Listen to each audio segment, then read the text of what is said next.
예수님께서 오늘 본문 1절 말씀에 보니까요. 예수께서 길을 가실 때에 날 때부터 맹인된 사람을 보신지라라고 되어 있습니다. 태어나면서부터 장애를 가지고 태어난 사람을 예수님께서 만나게 되었습니다. 태어나면서부터 보이지 않았으니까 세상에 처음부터 보이지 않았으니까 세상이 어떻게 생겼는지 또 부모 얼굴이 어떻게 생겼는지 또 자신의 형제 또 여동생이나 누나들이 어떻게 생겼는지 알지 못했겠죠. 세상에 얼마나 아름다운 꽃들이 있는지 세상에 얼마나 아름다운 색들이 있는지 알지 못했겠죠. 그런데 예수님께서 길을 가시다가 어찌 되었든지 태어나면서부터 눈이 먼 사람을 만나게 되었습니다.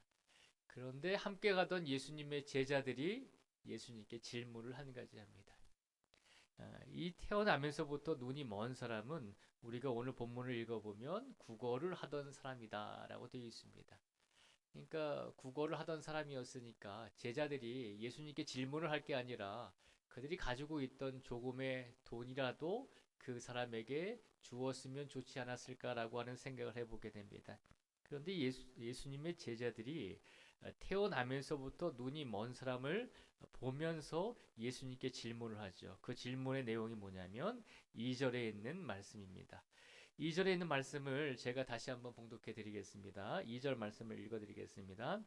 제자들이 물어 이르되 랍비여 이 사람이 맹인으로 난 것이 누구의 죄로 인함이니까 자기니까 그의 부모니까 라고 질문을 합니다. 예수님의 제자들의 질문은 두 가지 중에 하나를 원하는 대답이었습니다. 한 가지가 뭐죠? 이 사람이 처음부터 태어나면서 장애를 가지고 태어난 것이 그 부모의 죄입니까? 아니면 혹은 그 자신의 죄입니까? 라고 하는 질문입니다. 이 두 가지 질문은 너무나 잔인한 질문이죠. 왜 잔인한 질문이냐면 두 가지로 질문을 했죠. 부모의 죄입니까? 아니면 그 자신의 죄입니까? 장애를 가지고 태어난 그 자신의 죄입니까? 그런데 그 두 가지의 질문이지만 두 가지 질문의 공통점이 한 가지 있죠. 어떤 선택을 하든 죄의 결과라고 하는 것이죠. 그러니까 예수님이 들으셨을 때 부모의 죄입니까? 아니면 태어나면서부터 장애를 가지고 태어난 그 자신의 죄입니까? 라고 하는 질문입니다. 굉장히 잔인한 질문이었습니다.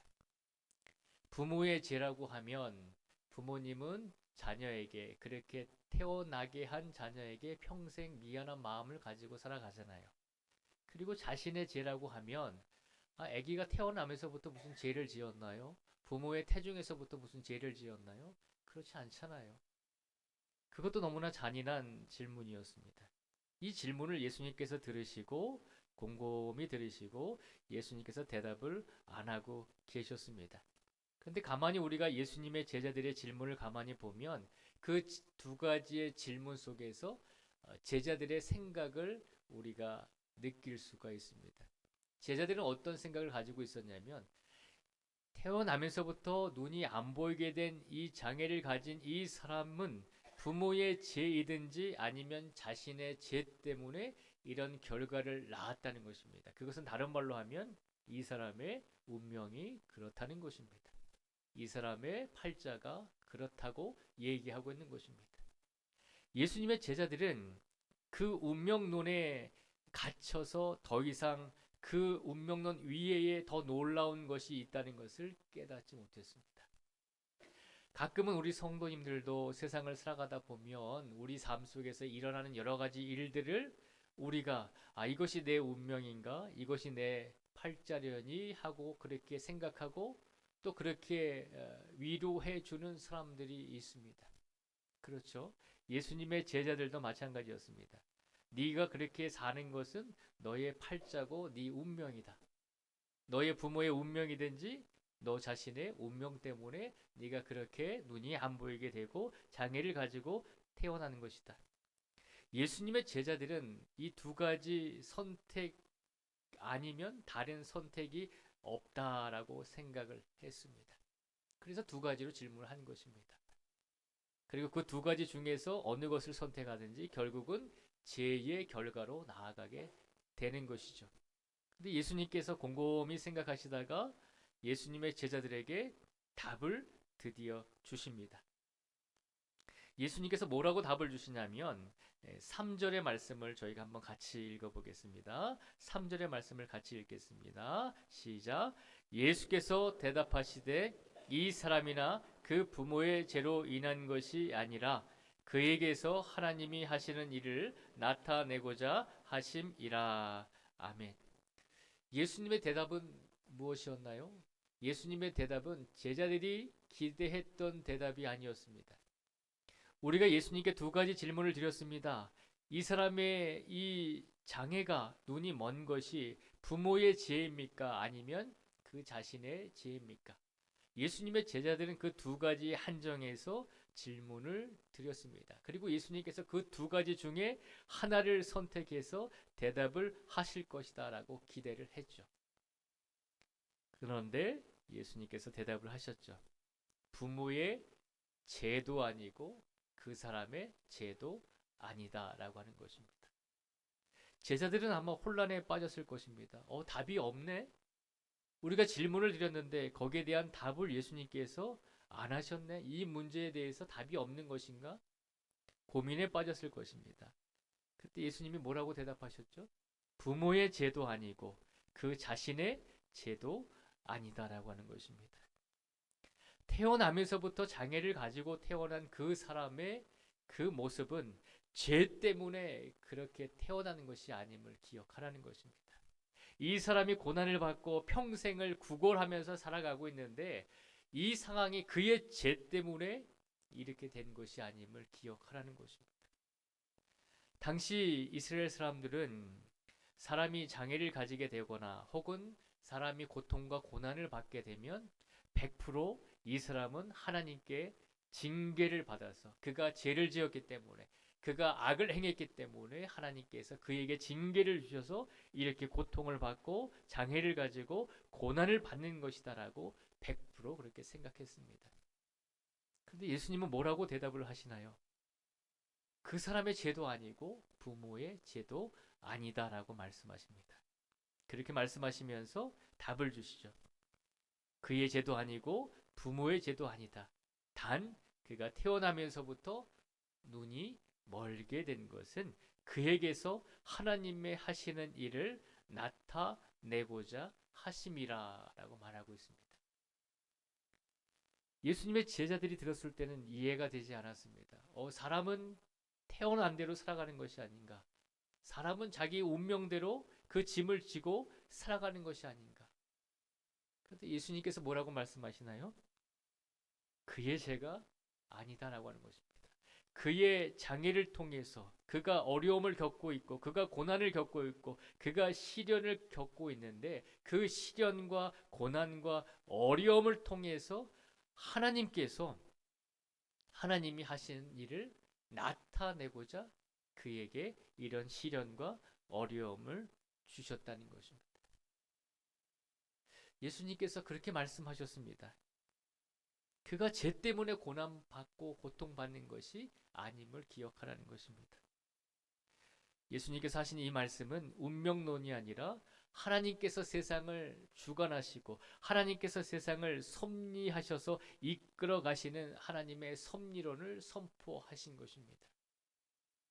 오늘 시간 우리 성도님들은 우리 각 가정에 혹은 개인적으로 고난과 시련과 아픔과 어떤 어려운 문제를 당하고 계시나요? 그 문제가 왜 우리에게 왔다라고 생각을 하십니까? 우리가 죄를 많이 지어서 그런가요? 우리가 악을 행해서 그런가요? 하나님께서 우리에게 주시는 고난과 하나님께서 우리에게 주신 시련과 하나님께서 우리에게 주시는 어려움이 우리에게 닥칠 때 우리는 분별하고 구별할 수 있어야 한다는 것입니다. 그 어려움은 고난과 또 시련과 힘든 일이 될 수 있겠지만 그 원인은 죄와 악 때문이 아니라 하나님의 뜻을 우리의 인생 속에서 나타내시려고 하는 하나님의 뜻이 있음을 기억해야 한다는 것입니다. 그러니 우리가 우리 자신을 되돌아볼 때, 아, 하나님은 나를 사랑하시지 않는가 보다. 아, 하나님은 나에게 은혜를 주시지 않는가 보다. 내가 기도하고 간구하고 오랜 시간 동안 울부짖었음에도 불구하고 내 모든 것을 해결해 주시지 않고 계속 고통을 당하고 어려움을 당하고 있는 이 상황이 하나님께서 나를 벌하시는가 보다라고 그렇게 생각하지 말라는 것입니다. 하나님께서 때로는 우리에게 시련도 주시고 고통도 주시고 아픔도 주실 때가 있다는 것입니다. 그런데 그 모든 연단을 통해서 우리에게 하나님의 크신 뜻을 나타내시고자 때로는 우리에게 원치 않는 어려운 시련의 과정도 주실 때가 있다는 것입니다. 그러니 고통도 기쁨도 즐거움도 괴로움도 몸이 아픈 것도 몸이 건강한 것도 다 하나님의 섭리 아래에서 이루어지고 있는 하나님의 은혜임을 기억하라는 것입니다. 예수님께서 말씀하셨습니다. 이 사람은 태어나면서부터 눈이 안 보이게 된 이 사람은 그의 부모의 죄도 아니고 그의 죄도 아니다. 그에게서 하나님의 일을 나타내시고자 하나님께서 그에게 어려움을 주신 것이다 라고 말씀하셨습니다. 그리고 어떻게 하셨나요? 말씀으로만 끝나지 아니하셨습니다. 하나님의 일을 나타내게 하시려고 예수님께서 이제 그에게 놀라운 은혜를 부어 주십니다. 어떤 은혜를 부어 주셨나요? 6절과 7절의 말씀을 제가 읽어 드리겠습니다. 6절과 7절의 말씀을 읽어 드리겠습니다.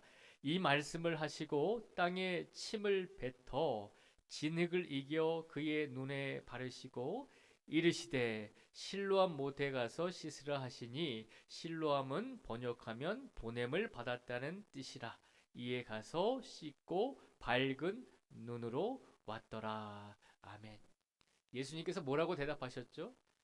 이 사람에게 하나님의 일을 나타나게 하시려고 그에게 고난과 시련을 주었다는 것입니다. 그리고 그 말씀대로 하나님의 일을 나타내 보여주셨습니다. 어떤 방법으로 보여주셨나요?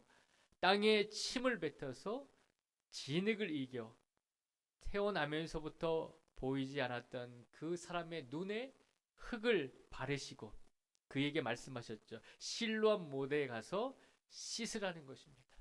그리고 그 말씀에 이 사람이 순종함으로 실로암 못에 가서 눈을 씻었더니 어떤 결과가 나왔습니까? 씻고 밝은 눈으로 왔더라 라고 되어 있습니다. 그 사람의 눈이 회복이 되고 하나님께서 그에게 은혜를 베풀어 주시고 하나님께서 그를 사랑하신다는 것을 예수님을 통해 선포해 주셨습니다. 많은 사람들이 난리가 났죠. 눈이 안 보이던 사람이 예수님께 고침을 받았으니까 많은 사람이 난리가 났습니다. 그래서 오늘 본문 8절과 9절에 보면 이렇게 사람들이 이야기합니다. 8절, 9절, 10절을 제가 읽어드리겠습니다. 이웃 사람들과 전에 그가 거린인 것을 보았던 사람들이 이르되 이는 앉아서 구걸하던 자가 아니냐. 어떤 사람은 그 사람이라 하며 어떤 사람은 아니라 그와 비슷하다 하거늘 자기 말은 내가 그러하니 그들이 묻되 그러면 내 눈이 어떻게 떠졌느냐. 아멘. 많은 사람들이 난리가 났죠. 눈이 안 보이고 구걸을 하던 그 사람이 어느 날 눈을 뜨고 자신들의 앞에 나타났습니다. 그래서 그 사람인 것 같기도 하고 아닌 것 같기도 하고 사람들 간에 말들을 하고 있었습니다. 그때 이 사람이 고백하죠. 내가 그 사람입니다. 내가 여러분들에게 구걸을 하던 그 사람입니다. 내가 태어나면서부터 눈이 보이지 않던 그 사람입니다. 여러분들이 나를 가리켜서 죄가 많아서 이렇게 된 것이다 라고 손가락질 하던 그 사람이 바로 나입니다 라고 그렇게 고백을 하고 있습니다. 그렇게 고백을 하면서 많은 사람들 앞에서 외치죠. 뭐라고 외치나요? 11절 말씀을 통해서 외치고 있습니다. 우리 11절 말씀을 같이 읽어보겠습니다. 11절입니다. 시작. 대답하되 예수라 하는 그 사람이 진흙을 이겨 내 눈에 바르고 나더러 실로암에 가서 씻으라 하기에 가서 씻었더니 보게 되었노라. 아멘. 그 사람이 뭐라고 고백하나요? 많은 사람이 네 육신이 어떻게 이렇게 고침을 받았느냐라고 물었습니다. 많은 사람들이 눈으로 보고 지금 확인하고 있잖아요. 평생을 눈이 멀어서 구걸하던 죄 많던 그 사람이 눈이 떠서 육체가 고쳐져서 왔습니다. 그것을 보았습니다. 그리고 그에게 물었죠. 네가 어떻게 이렇게 나을 수 있었느냐? 그랬더니 그 사람이 고백했죠. 예수라 하는 그 사람이 진흙을 이겨 내 눈에 바르고 나더러 실로암에 가서 씻으라 하기에 가서 씻었더니 내가 보게 되었습니다. 내가 예수님의 말씀에 순종했는데 그 순종함으로 내 눈이 나았습니다. 그것을 고백하고 있잖아요. 오늘 시간 6절부터 또 7절까지 또 8절부터 11절까지의 말씀을 통해서 예수님께서 그에게 은혜를 베풀어 주신 사건을 우리에게 보여주고 있습니다. 예수님께서 태어나면서부터 눈이 멀고 평생 죄인으로 손가락질 받던 그 사람에게 베풀어 주신 은혜가 몇 가지가 있을까요? 두 가지가 있습니다. 첫째는 그의 육체를 회복시켜 주신 것입니다. 그리고 또 한 가지 더 큰 축복은 무엇일까요? 그의 영혼이 예수님을 알게 되고 그의 영혼이 예수님을 보게 되고 그의 영혼이 예수님을 고백하게 되었다는 것입니다. 평생을 죄인으로 손가락질 받던 이 사람이 예수님을 만났을 때 그를 통해서 하나님의 놀라우신 일이 드러나게 되었을 때 그는 육체뿐만 아니라 그의 영혼까지도 예수님을 믿음으로 예수님을 만나게 됨으로 구원을 얻게 되고 그의 입술로 예수님을 고백했잖아요. 나를 고쳐주신 분은 예수님이십니다. 그의 말에 내가 순종했더니 나를 통해서 하나님의 놀라우신 일을 나타내 주셨습니다. 예수님이 나를 고쳐주셨습니다. 라고 고백하잖아요. 예수님께서 이 눈먼 사람에게 베푸신 큰 은혜 두 가지는 육체를 회복시켜 주셨다는 것과 그의 영혼을 회복시켜 주시고 건강하게 만들어 주셨다는 것입니다. 오늘 시간 우리 성도님들 중에 육체적인 고난과 또 육체적인 아픔과 육체적인 환경 속에 놓여 있는 성도들이 있으시잖아요. 하나님께서 우리들에게 육체적인 아픔과 고통을 주시는 이유는 우리가 미워서가 아님을 기억하시기 바랍니다. 하나님께서 우리를 통해서 우리의 연약한 육신을 통해서 하나님의 놀라운 사랑과 하나님의 놀라운 계획을 하나님의 놀라운 일을 분명히 이루시려고 우리에게 때로는 연단을 주실 때가 있다는 것입니다. 그러니 그것을 잘 구별해내고 분별해 내셔야 합니다. 그리고 우리의 현실, 고통과 아픔을 당할지라도 힘들고 어려운 상황 속에 놓여 있을지라도 그것이 우리를 통해서 이루고자 하시는 하나님의 계획이며 하나님의 크신 뜻이라면 우리가 어떻게 될까요? 하나님께 순종하는 마음으로 기도하며 인내하며 기다려야 한다는 것입니다. 그러면 하나님께서 우리를 통해 때가 되셨을 때 놀라운 하나님의 역사와 기적과 하나님의 일을 우리를 통해 우리의 시련과 아픔과 고통의 가정을 통해 분명히 하나님의 놀라우신 크신 뜻을 보여주실 것입니다. 그렇게 되기 위해서는 인내의 과정이 필요할 때가 있죠. 그래서 우리 성도들이 하나님께서 우리에게 복을 주실 때 하나님께서 우리에게 기쁨을 주실 때 하나님께서 우리의 삶을 형통하게 해 주실 때만 하나님께 감사와 영광을 돌리는 것이 아니라 반대로 힘들고 고통과 아픔이 있는 그런 삶이 지속되더라도 그 순간에도 하나님을 붙들고 하나님을 의지하며 예수님께서 나를 통해서 분명히 놀라운 역사를 이루어 주실 것이다 라고 하는 기대와 소망을 가지고 그 힘든 과정을 인내하라는 것입니다. 쉽지는 않죠. 우리가 손가락 하나만 베어도 얼마나 아픕니까? 손가락 하나만 베어도 큰 고통이 오는 것처럼 느껴지잖아요. 오늘 시간 우리 자신에게 혹은 우리 가족에게 우리 자녀들에게 우리 부모님들에게 혹은 육신의 질병과 우리 가정의 여러 가지 문제들과 고민으로 인해서 우리가 하나님을 떠나 있었거나 혹은 하나님을 기억하지 못하고 우리 뜻대로 살아온 인생을 가지고 있는 성도들이 있다면 오늘 이 시간 다시 한번 분명히 기억하시기 바랍니다.